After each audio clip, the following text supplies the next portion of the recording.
Welcome back to Plutarch's Lives on Alexander the Great. So,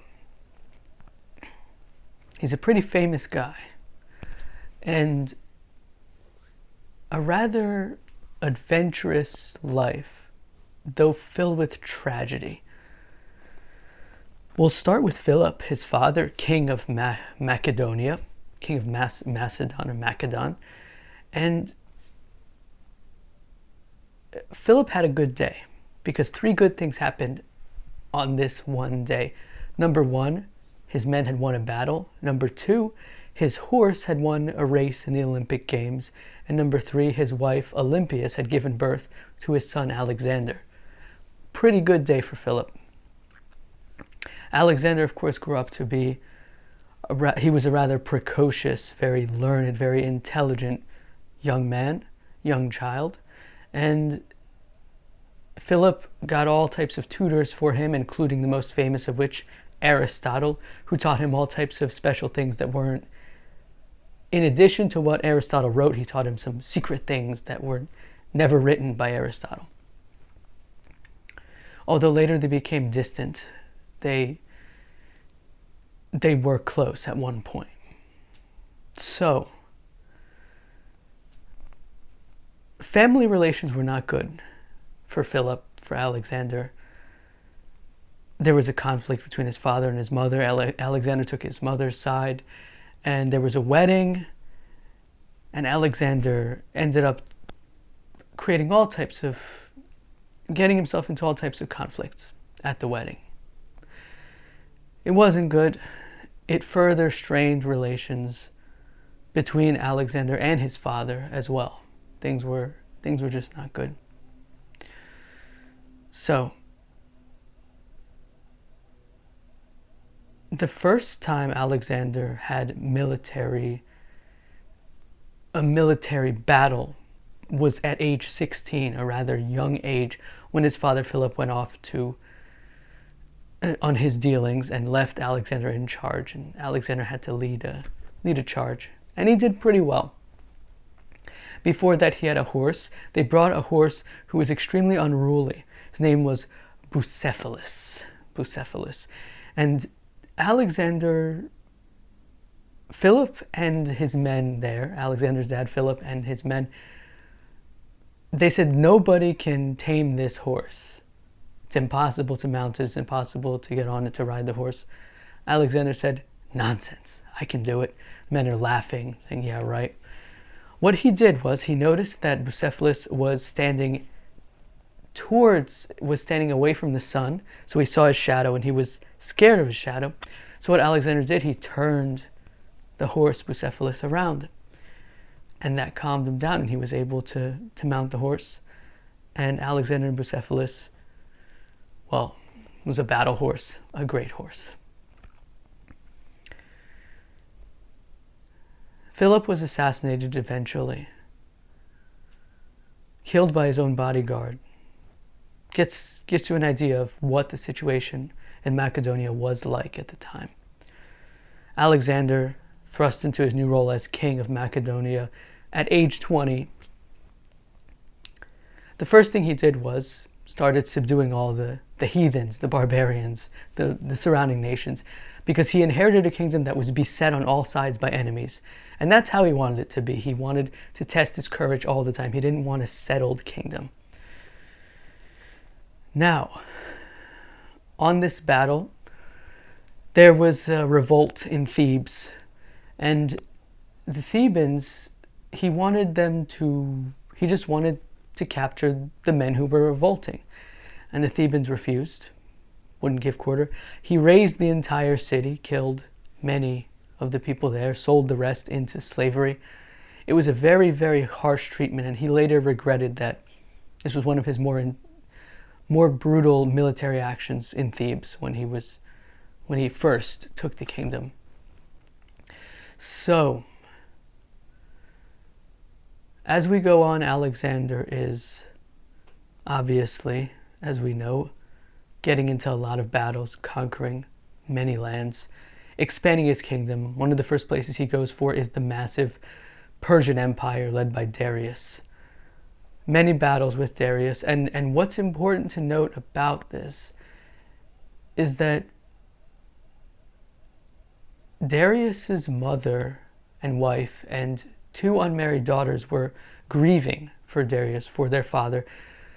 The daughters were grieving for their father, mother, and wife too. Alexander heard of this, and he was more moved by their grief than by his success in the battle. So he sent a personal messenger to them immediately and said, Darius is not dead, so please please don't grieve.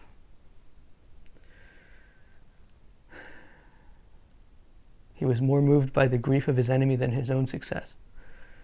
And he had a track record of treating his enemy extremely well. He was very full of clemency towards those that he conquered.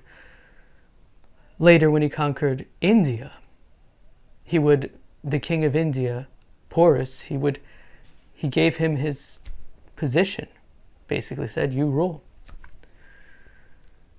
Very kind to the conquered. However, we have a dark side to Alexander, very dark side.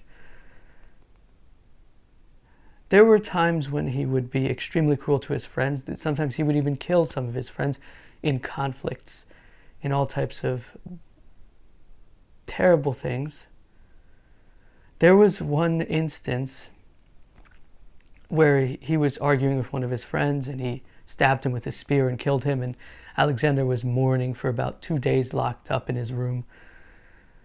And this is where things started just getting so bad and dark for Alexander, because he had 2 philosophers to counsel him in his grief after he killed a close friend of his. One philosopher came in and said typical things such as kind, warm things like it's going to be okay.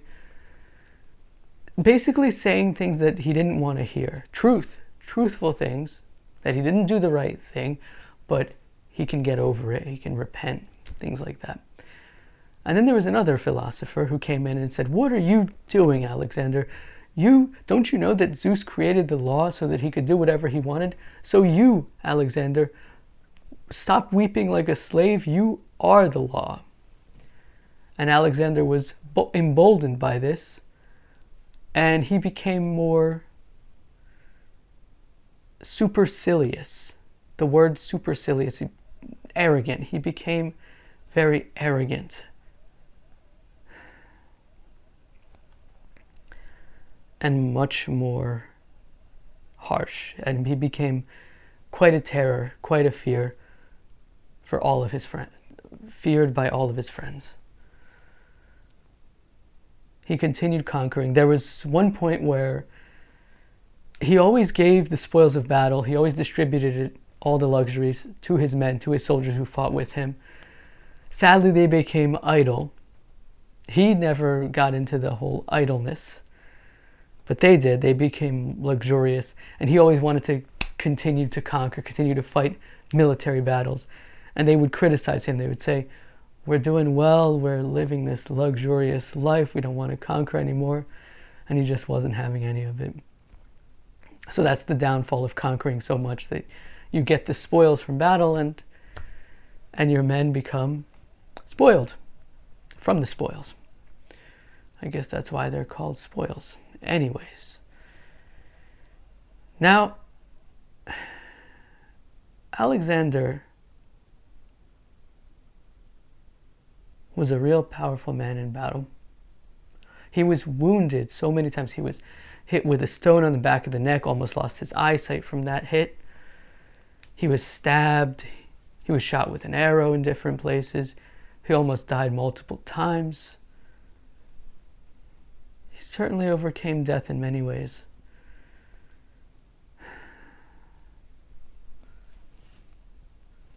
But eventually he did not.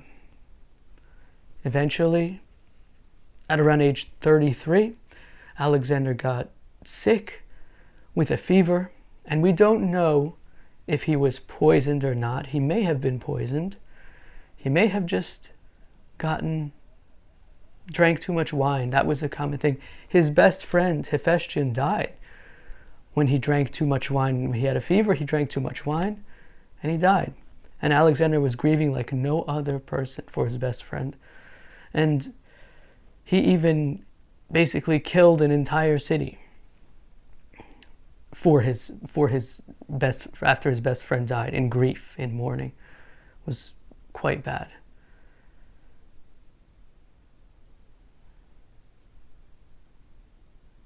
Alexander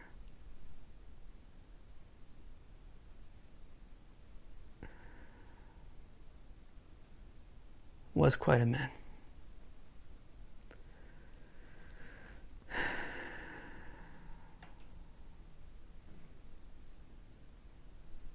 Very imperfect. Extremely imperfect individual. And what is sad, ultimately the story ended sadly, because after he died, there was civil war in Macedonia.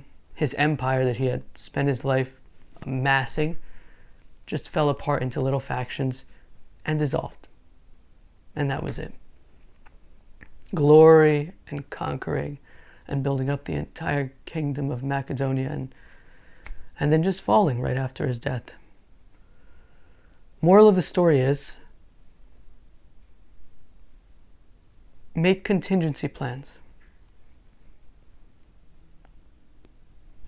lest you die and your work comes to naught.